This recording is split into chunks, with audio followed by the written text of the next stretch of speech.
തുടരുകയാണ്. ജയിക്ക് നോക്കൂ, ഇവിടെ പറഞ്ഞതുപോലെ കുറ്റപത്രം വരട്ടെ, കുറ്റപത്രം വന്നതിന് ശേഷം മാത്രം ശബരിമലയുമായി ബന്ധപ്പെട്ട് പിടിയിലായ അറസ്റ്റിലായ CPM നേതാക്കൾക്കെതിരെ സ്റ്റാൻഡ് എടുക്കാം എന്ന് പറയുന്ന രാഷ്ട്രീയ പാർട്ടിയാണ് തന്ത്രിയെ പെരുങ്കള്ളൻ എന്ന് വിശേഷിപ്പിക്കുന്നത്. മാത്രമല്ല ആ പശ്ചാത്തലം ഏതാണ്? കോടതി തെളിവിന്റെ കണിക പോലും ഇല്ല എന്ന് പറയുന്ന അടുത്ത ദിവസം. അപ്പോൾ അതെങ്ങനെ സാധിക്കുന്നു എന്നുള്ളതാണ്. അപ്പോൾ തന്ത്രി എന്നോട് വ്യക്തിവൈരാഗ്യം ഉണ്ടായിരുന്നു മുൻപ് എന്ന് പറയുന്നതിനെ സാധൂകരിക്കുകയാണ് MV ഗോവിന്ദന്റെ ആ പരാമർശം എന്നുള്ളതാണ് ഏറ്റവും പ്രധാനപ്പെട്ട കാര്യം. മാത്രമല്ല ജയിക്ക്, അതിപ്പോൾ ഏത് കോടതിയോ ആകട്ടെ, ഡിവിഷൻ ബെഞ്ച് പറഞ്ഞാൽ മാത്രമേ അത് വസ്തുതയാകൂ എന്നുള്ളൊരു ശാഠ്യമൊന്നും പാടില്ലല്ലോ. ഈ കേസ് പരിഗണിച്ചൊരു കോടതി പറയുകയാണ് തെളിവിന്റെ ഒരു കണിക പോലും ഇല്ല എന്ന്. ചെറിയ കാര്യമാണോ അത്? ആ ഒരു കണിക പോലും ഇല്ലാതെ ഒരാളെ പിടിച്ച് ജയിലിടാനുള്ള എന്ത് അവകാശമാണ് ഉള്ളത് ഒരു അന്വേഷണ സംവിധാനത്തിന്? അതായത് ഈ ചർച്ചയിൽ ഉടനീളം അങ്ങ് പരിശോധിച്ചാൽ കാണാൻ കഴിയും.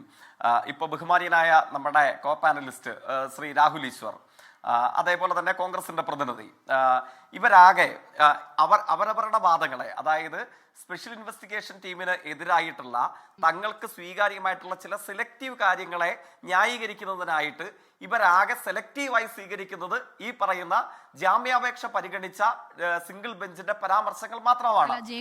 ഞാനതിൽ പറയുന്നു, സാധാരണഗതിയിൽ ഈ അന്വേഷണത്തിന്റെ ആദ്യ മധ്യാന്തം അല്ല, അങ്ങ് വേറെ എന്തെങ്കിലും പറയാണ്ട് പറഞ്ഞു. അല്ല, ജയിക്കും അത് തന്നെയാണല്ലോ ചെയ്യുന്നത് എന്നുള്ളതാണ് ഞാൻ പറഞ്ഞത്. ഞാൻ 2 തവണ ഈ പറയുന്ന ഇപ്പോൾ ഈ രാജ്യത്തെ, ഈ നാട്ടിലെ എല്ലാ നിയമ സംവിധാനങ്ങളെയും അങ്ങേയറ്റം ബഹുമാനിക്കുന്ന ഒരു നില എല്ലായ്പ്പോഴും CPM ഉണ്ടല്ലോ. അപ്പോൾ അങ്ങനെ ഒരു കോടതിയുടെ ഒരു പരാമർശം വന്ന തൊട്ടടുത്ത ദിവസം ആ കേസിൽ തെളിവിന്റെ കണിക പോലും ഇല്ല എന്ന് പറഞ്ഞ ഒരാളെ പെരുങ്കള്ളൻ എന്ന് വിശേഷിപ്പിക്കുകയും മുതിർന്ന CPM നേതാക്കൾക്കെതിരെ എന്ത് നടപടി എന്ന് പറയുമ്പോൾ ചോദിക്കുമ്പോൾ കുറ്റപത്രം വരട്ടെ എന്ന് പറയുകയും ചെയ്യുന്ന നിലപാടിലും ഉണ്ട് വൈരുദ്ധ്യം. ജയിക്ക്, അങ്ങ് ഈ വൈരുദ്ധ്യം തുടക്കം മുതലുണ്ട് എന്ന് സംശയത്തോടുകൂടെ ഉന്നയിക്കുന്ന ഒരാളാണ്. സത്യസന്ധമായും അങ്ങയുടെ ആ നിഷ്കളങ്കത, അല്ലെങ്കിൽ അങ്ങ് ആ പക്ഷപാതിത്വരഹിതമായി ശരി. അപ്പോ അങ്ങ് പറയുന്നു ഇത്തരത്തിൽ ഉള്ള വ്യത്യസ്ത വിധിന്യായങ്ങൾ, അല്ലെങ്കിൽ കോൺട്രഡിക്ടറി ആയിട്ടുള്ള വിധിന്യായങ്ങൾ നമ്മുടെ മുമ്പിലുണ്ടല്ലോ. അപ്പോ CPM എങ്ങനെ ഈ ഒരു വിധിന്യായത്തെ മാത്രം എടുത്തു വെക്കാൻ കഴിയും? അവിടെയാണ് ഞാൻ മനസ്സിലാക്കുന്നു പ്രത്യക്ഷമായ രാഷ്ട്രീയ പക്ഷപാതിത്വം ഒന്നുമില്ലാതെ ഈ ചർച്ചയിൽ ഒരു സ്വതന്ത്ര നിരീക്ഷകന്റെ ചാതുര്യത്തോടു കൂടെ പങ്കെടുക്കുന്നയാളാണ് നമ്മുടെ കോ പാനലിസ്റ്റും മാധ്യമ പ്രവർത്തകനും കൂടിയായിട്ടുള്ള ശ്രീ സജീവൻ. അദ്ദേഹം ഈ കാര്യത്തെ കുറിച്ച് പറഞ്ഞ അഭിപ്രായം എന്താണ്? ഇപ്പൊ ഞാൻ മറ്റേ ആളുകളിലേക്കുള്ള ഒന്നും പോകുന്നില്ല. ഈ കാര്യത്തിൽ SIT കൃത്യമായ ഇടവേളകളിൽ സീൽ ചെയ്ത കവറിൽ കേരളത്തിലെ ഗവൺമെന്റിനോട് പോലും റിപ്പോർട്ട് ചെയ്യുന്ന ഒരേ ഒരു അതോറിറ്റി എന്ന് പറയുന്നത് ദേവസ്വം ബോർഡ് ഡിവിഷൻ ബെഞ്ചാണ്. ഈ അന്വേഷണത്തിന്റെ ശരിതെറ്റുകളെ സംബന്ധിച്ചും അന്വേഷണത്തിന്റെ മുമ്പോട്ട് പോക്കിൽ അപാകതയുണ്ടെങ്കിൽ ആ അപാകതകൾ ചൂണ്ടിക്കാണിക്കാനും, മറിച്ച് അന്വേഷണം ശരിയായ ദിശയിലാണ് മുമ്പോട്ടേക്ക് പോകുന്നതെങ്കിൽ നിങ്ങൾ സധൈര്യം ഇതേ ദിശയിൽ തന്നെ സഞ്ചരിക്കൂ എന്ന് അന്വേഷണ സംഘത്തെ കൈപിടിച്ചാനയിക്കുന്ന സമഗ്രതയുടെ പ്രതീകമാണ് ആര്? നമ്മൾക്കെല്ലാവർക്കും മുമ്പിൽ ദേവസ്വം ബോർഡ് ഡിവിഷൻ ബെഞ്ച്. ആ ദേവസ്വം ബോർഡ് ഡിവിഷൻ ബെഞ്ചിന്റെ അധികാര പരിധിക്കുള്ളിൽ കയറിയിട്ട് ഏതെങ്കിലും ഒരു സിംഗിൾ ബെഞ്ച്, അത് ഒരു ബെയിൽ ഓർഡർ പരിഗണിക്കുന്ന ഒരു സിംഗിൾ ബെഞ്ച് അനുചിതമായ പരാമർശം നടത്തിയതിന്റെ തെളിവോടുകൂടെയുള്ള യോജിക്കുന്നു. ജയിക്ക് നോക്കൂ, ആ ഡിവിഷൻ ബെഞ്ച് ഈ വിഷയത്തിൽ സ്വീകരിച്ച നിലപാടിനെ വളരെ സമഗ്രമായി തന്നെ ഞാൻ ഫോളോ ചെയ്യുന്നുണ്ട്. ഞാനത് യോജിക്കുന്നു. ഞാൻ ആ നില തന്നെയാണല്ലോ ഈ ചർച്ചയിലുടനീളം എടുക്കുന്നത്. ഞാൻ ചോദിച്ചത് അതല്ല. അങ്ങനെയാണെങ്കിൽ നോക്കൂ, ഡിവിഷൻ ബെഞ്ചിനെ തന്നെ മുഖവിലേക്ക് എടുത്താൽ പോലും ഡിവിഷൻ ബെഞ്ച് പോലും ഈ വിഷയത്തിൽ തന്ത്രിയുടെ ഇടപെടൽ എന്ത് എന്ന വിഷയത്തിൽ ഇതുവരെ ഒരു സ്റ്റാൻഡും പറഞ്ഞിട്ടില്ലല്ലോ, അല്ലേ ജയിക്ക്? ആ സാഹചര്യത്തിൽ എങ്ങനെയാണ് ഒരു രാഷ്ട്രീയ പാർട്ടിയുടെ സംസ്ഥാന അധ്യക്ഷന്, പ്രത്യേകിച്ചും സർക്കാരിനെ നിയന്ത്രിക്കുന്ന ഒരു രാഷ്ട്രീയ പാർട്ടിയുടെ അധ്യക്ഷന് പെരുങ്കള്ളൻ എന്നൊരാളെ വിശേഷിപ്പിക്കാൻ കഴിയുന്നത്? അവിടെയാണ് പ്രശ്നം. അതാണ് എന്റെ ചോദ്യം. അതിനുകൂടി ഒരു മറുപടി പറയും. നമുക്ക് ഇടവേളയിലേക്ക് പോകാം. അങ്ങയുടെ ചോദ്യം അത് മാത്രമായിരുന്നില്ല. അങ്ങയുടെ ചോദ്യം ഈ വിധിപ്പകർപ്പുകൾ കാത്ത് വന്നിട്ടുള്ള കോൺഗ്രസ്, അതേപോലെ തന്നെ രാഹുൽ ഈശ്വർ സംഘങ്ങൾ ഉന്നയിച്ചിട്ടുള്ള കാര്യങ്ങളെ കൂടെ മുഖവിലേക്ക് എടുത്തുകൊണ്ടാണ് അങ്ങയോട് ചോദ്യം ചോദിച്ചത്. അതിനെ സംബന്ധിച്ച് മറുപടിയിലേക്ക് വരുമ്പോഴാണ് ഈ കാര്യങ്ങൾക്കകത്ത് സിംഗിൾ ബെഞ്ച് സ്വീകരിക്കുന്ന അനുചിതമായ നിലപാടാണ് എന്നുള്ളത് CPIMന്റെ നിലപാടല്ല. അത് കേരളത്തിൽ നിയമത്തെക്കുറിച്ചും ഈ കാര്യങ്ങളിൽ അവധാനതയുള്ള, പാണ്ഡിത്യമുള്ള, നമ്മുടെ നാട്ടിൽ വ്യത്യസ്ത രാഷ്ട്രീയ വീക്ഷണ കോണുകളുള്ള നമ്മുടെ നാട്ടിലെ നിയമ പണ്ഡിതർ സ്വീകരിച്ചിട്ടുള്ള നിലപാടാണ്. അതുകൊണ്ടാണ് രാഹുൽ ഈശ്വർ ഉൾപ്പെടെയുള്ള സംഘങ്ങൾ തന്ത്രിയുടെ അറസ്റ്റിന് ശേഷമുള്ള ദേവസ്വം ബോർഡ് ഡിവിഷൻ ബെഞ്ചിന്റെ നിലപാടിനെ സംബന്ധിച്ച അദ്ദേഹം അജ്ഞതയുള്ളയാളാണ്. അദ്ദേഹത്തിന് അങ്ങനെ ഒരു കാര്യം അറിയില്ലേ ഇല്ല.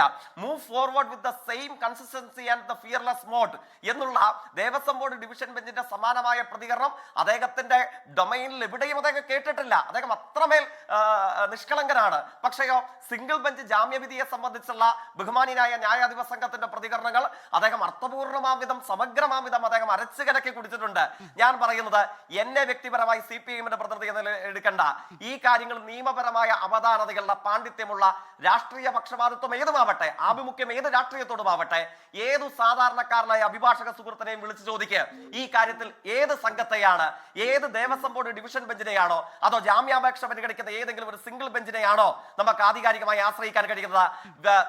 വിവരവും ബുദ്ധിയും കാര്യമായി പരിക്കേറ്റിട്ടില്ലാത്ത ഏത് നിയമജ്ഞനും പറയും ദേവസ്വം ബോർഡ് ഡിവിഷൻ ബെഞ്ചാണ് ഫസ്റ്റ് പ്രയോറിറ്റി, അവരിൽ തന്നെയാണ് ആശ്രയിക്കേണ്ടത്. പിന്നെ കേരളത്തിൽ CPIMന്റെ സംസ്ഥാന സെക്രട്ടറി അദ്ദേഹം നടത്തിയ പരാമർശത്തെ സംബന്ധിച്ച് ഇവിടെ ഉയർന്നു വന്നു. അതിന് തൊട്ടുമുമ്പ് ഒറ്റ കാര്യം പറയേണ്ടതുണ്ട്.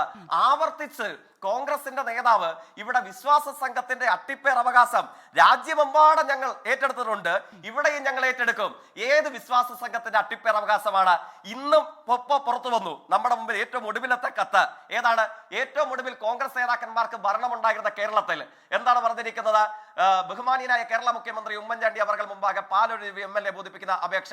MG കോളേജിൽ കഴിഞ്ഞ മാസം 17 ഉണ്ടായ ബോംബേറിൽ 17 RSS പ്രവർത്തകർ പ്രതികളാണ്. ഒന്നാം പ്രതി TA ആദർശ് എന്റെ സുഹൃത്തിന്റെ മകനാണ്. ദയവ് ചെയ്ത് 17 RSSകാരെയും വിട്ടയക്കണം.